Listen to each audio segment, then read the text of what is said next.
اور دوسرے دن نوحہ لکھتے ہیں 9 مئی کا ثانیہ کے. عرفان صدیقی صاحب کی میں بات کر رہا ہوں, باقی کسی کی وہ بات جو نہیں کر وقت بوقت جرنلسٹ بھی بن جاتے ہیں. آج بھی انہوں نے ثانیہ 9 مئی کا نوحہ لکھا. میں انہیں کہتا ہوں نواز شریف کا دماغی خلیہ ہے کھولیا, لیکن مغل صاحب میں نے انہیں کال کر کے کہا کہ جناب قبلہ آپ مجھ سے بڑی محبت کرتے, شفقت کرتے, لیکن یہ جو آپ 9 مئی کا ثانیہ لکھتے ہیں نا نوحہ, یہ چھوڑ دیں آپ لکھنا, یہ نہ لکھے آپ, کیونکہ 8 فروری کو عوام نے اس کو جو ہے نا وہ بنا کر وہ لفظ استعمال دفن کر دیا تھا اس کو. لیکن یہ نہ کریں آپ, اس کو لے کر چلیں. آپ کے پاس کچھ بیچنے کے لیے کچھ اور ہے تو وہ کریں نا.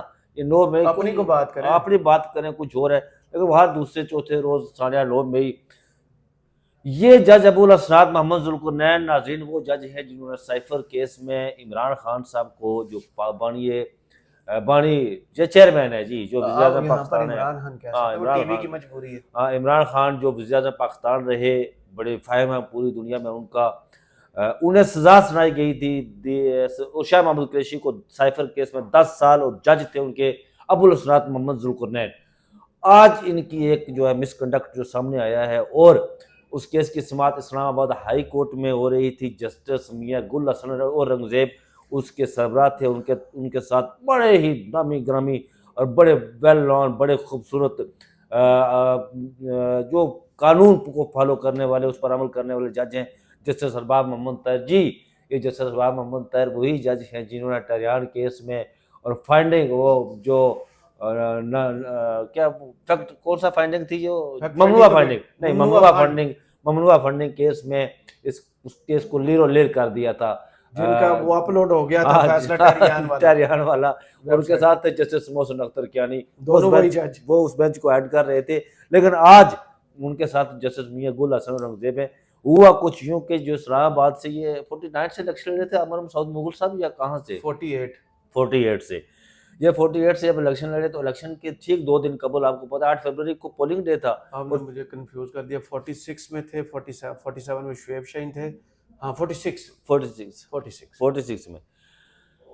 بہرحال 46-7 جو جہاں بھی عمر مسعود مغل بڑے اچھے گراؤنڈ جو ہے نا وہ لیول سے اوپر یہاں تک آئے ہیں, بڑی محنت کر کے عمر مسعود مغل بڑی انہیں قید و بند کی صحبتیں, ان کے بچوں کو اغوا کر لیا گیا تھا, متعدد چھاپے پڑے, بہت شریف النفس آدمی, بڑے اچھے انسان ہیں. یہ G15 کے رہنے والا, جو آپ بھی مغل ہیں نا جی, مغل شریف ہوتے ہیں. یہ علیحدہ بات ہے کہ برصغیر پر مغلوں نے بڑا عرصہ حکومت کی. آپ کو پتا ہے 8 فروری کو الیکشن ہو رہے تھے مغل صاحب, 8 فروری کو پاکستان میں الیکشن ہوئے, 9 فروری کو ہوئے نہیں, وہ تو 9 فروری کو ہوئے, لیکن حکومت کا جو پولنگ الیکشن کمیشن کا پولنگ ڈے تھا وہ 8 فروری کو تھا. اچھا پولنگ ڈے 8 فروری کو. تو 6 فروری کو مغل صاحب جج ابوالاسناد محمد ذوالقرنین کی عدالت میں تھے. عمر مسعود مغل صاحب 6 ان کے پاس کیس تھے جی, جو 80 سے جن پر لگی ہوئی 780 وغیرہ, دوسرا تیسرا دہشت گردی کی دفعات لگی ہوئی تھی. اور جج ابوالاسناد محمد ذوالقرنین نے 5 مقدمات میں انہیں ضمانت دے دی. ایک مقدمہ کوئی ایسا ہی کوئی کیا, وہ کہتا دبڑدوس کر دیا بیچ میں نا, دبڑدوس کر دیا, جس کا پتہ ہی نہیں چلا. 13 فروری تک انہیں ضمانت دے دی. اچھا بعد نا یہ ہوا جی کہ وہ اس کو لے کر جب آج وہ اسلام آباد ہائی کورٹ میں انہوں نے اس کو مستقلی کے لیے دائر کی درخواست, تو وہ کیس سامنے آیا تو پتہ چلا یہ جسٹس میاں گل حسن اورنگزیب نے کہا کہ یار یہ کیسے ہو سکتا ہے کہ ایک جج 5 مقدمات میں جو ہے ایک جیسے مقدمات لاجک دسو یہ بتایا, کوئی ورک دکھائے. انہوں نے کہا 5 مقدمات میں ضمانت دے دیتا ہے, اور ایک مقدمے میں وہ کہتے ہیں حضور کہ یہ ضمانت مسلط کر دی. پھر جناب جج میاں گل حسن اورنگزیب اور جسٹس ارباب محمد طاہر نے جناب ان 6 جو مقدمات دائر تھے, اور 5 مقدمات میں جنہوں نے ضمانت دی, ان کا وہ ریکارڈ منگوایا کہ یہ حضور والا جج ابوالاسناد محمد ذوالقرنین مس کنڈکٹ کے مرتکب ہوئے ہیں. اچھا جی, ان کی ججمنٹ پہ سوالیہ نشان اٹھ گیا ہے, آج ہائی کورٹ میں اٹھا ہے. یہ وہی ہے جنہوں نے کہا تھا 342 کا بیان جمع کروایا, وہ چینج ہو گیا. شاہ محمود قریشی صاحب آئے ڈائس پہ ادھر عدالت میں, انہوں نے کہا میں نے اپنا بیان, انہوں نے کہا آپ کے بیان کی ضرورت نہیں, میں آپ کو 10 سال سزا. یہ وہی جج ہے. عمران خان کا بھی بیان نہیں دیا, وہ چینج ہوا تھا. انہوں نے کہا یہ میرا بیان ہی نہیں ہے, ادھر سے آ گیا, یہ بیان ہی نہیں ہے میرا کدھر سے. بلکہ یہ وہی جج ہے جو ایک دن میں سائفر کیس میں 15 جو ہے نا وہ گواہ کی وہ جارا کرے، وہ وہی جج ہے یہ نا، ورلڈ ریکارڈ والے ہیں. ورلڈ یہ ریکارڈ وہ والے. دنیا کے جج ہیں جو ہم نے دیکھے تھے جن کا شارٹ آرڈر بھی ایک دن آیا تھا اور ڈیٹیلڈ آرڈر بھی ایک ڈیٹیلڈ دن. آرڈر بھی ایک دن آیا تھا. یہ وہی جج ہے. آج ان کے جو عدالت سے نکلے نہیں تھے لیکن فیصلہ آ اب گیا. دیکھیے دو معزز ترین جو ججز ہائی کورٹ کی ہے انہیں کے مطابق ہے جی، متحد انہیں کی ہے نا. کل میاں گل حسن اورنگزیب جو ہے وہ عمر فاروق صاحب سپریم کورٹ چلے جاتے ہیں تو مورچہ یہ خالی ہو جاتا ہے. محسن کیانی صاحب جو جج یہاں چیف جسٹس بنیں گے اور تو میاں گل حسن اسٹیبلشمنٹ کو اورنگزیب، قبول ہاں نہیں. میاں گل حسن اورنگزیب کمنگ چیف جسٹس ہے اسلام آباد ہائی کورٹ کے. جی یہ انہوں نے اس کے جج کے کنڈکٹ پر سوال اٹھایا، اور یہ جج وہ حضور جج وہ جج ہے جنہوں نے وہ ایک ایسا سائفر کیس میں عمران خان کو سزا سنائی تھی کہ جس کا ٹرائل اتنا تیزی سے ہوا تھا، جس میں سپریم کورٹ نے بھی بڑے سوال اٹھائے تھے. سپریم کورٹ نے اچھا سردار طارق مسعود جن میں صاحب، ضمانت کر دی تھی ہاں، سپریم کورٹ نے شاہد قریشی اور کی سردار اور عمران طارق خان اور سردار طارق مسعود صاحب مغل خود صاحب بھی جو حیران رہ گئے تھے. خود بھی حیران رہ گئے تھے. اور وہ آپ کو پتہ ہے سردار طارق مسعود صاحب ریٹائر ہو گئے. وہ بڑے ان کے بارے میں یہ کہا جاتا تھا کہ وہ عمران خان کے حوالے سے بڑی سخت جو ہے نا موقف لیکن رکھتے پتہ ہیں، کیا فرق کیا تھا، لیکن وہ بھی حیران رہ گئے تھے کہ یار یہ کیا ہو کیسے رہا ہو ہے، سکتا یہ کیسے کیا ہو رہا ہے. انہوں نے سوال اٹھائے تھے کہ ایک دن میں ٹرائل پھر ضمانت دے دی تھی. اور سردار طارق مسعود صاحب نے وہ 164 کا بیان جو میاں اعظم خان نے ریکارڈ کروایا کے تھا سامنے. ہاں مجسٹریٹ کے سامنے، تو اس پر سردار طارق مسعود صاحب فوجداری مقدمات کے اچھے ایکسپرٹ جج تھے.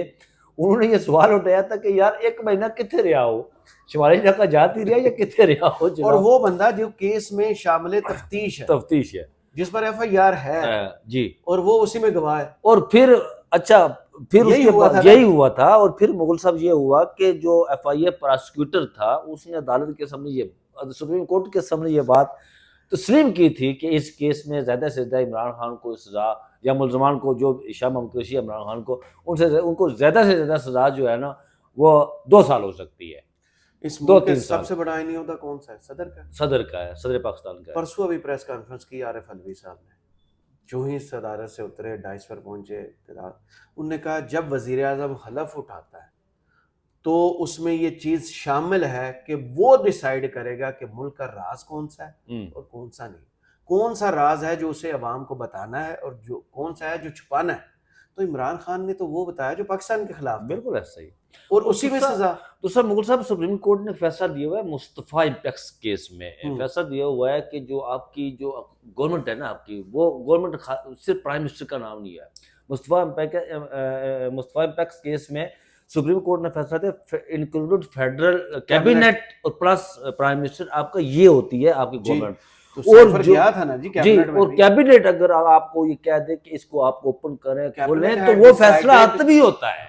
کیبنٹ نے یہ ڈیسائیڈ کیا تھا کہ لوگوں کو بتائیں کہ پاکستان کے خلاف وہ فیصلہ حتمی ہوتا ہے، اس کو چیلنج بھی نہیں کیا جا سکتا. لیکن یہاں پر ایک عجیب و غریب کالمی ہے.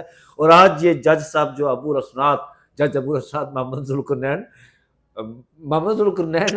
جناب، ان کے جو ان کے مس کنڈکٹ پر بھی، جج ہیں، ہاں ایسے لوگ بھی ان کے مس کنڈکٹ پر بھی جو ہے وہ سوالات اٹھ کے. ناظرین آج پہلا روزہ ہے، میری طرف سے آپ کو رمضان مبارک ہو. اور اپنی دعاؤں بالخصوص اپنی دعاؤں میں یاد رکھیے گا سحر اور افطار کے وقت. وہ کہتے ہیں کہ افطار کے وقت اور سحر کے وقت کی جانے والی دعائیں اسیروں کے لیے ضرور دعائیں کریں، جو لوگ مصیبت میں ان کے لیے ضرور دعائیں کریں، اور اسپیشلی جو غزہ کے لوگ ہیں ان کے لیے ضرور دعائیں کریں. کیونکہ ہم لوگ تقریباً 150 دن ہو گیا ان پر بھی جو عذاب نازل ہوا ہے.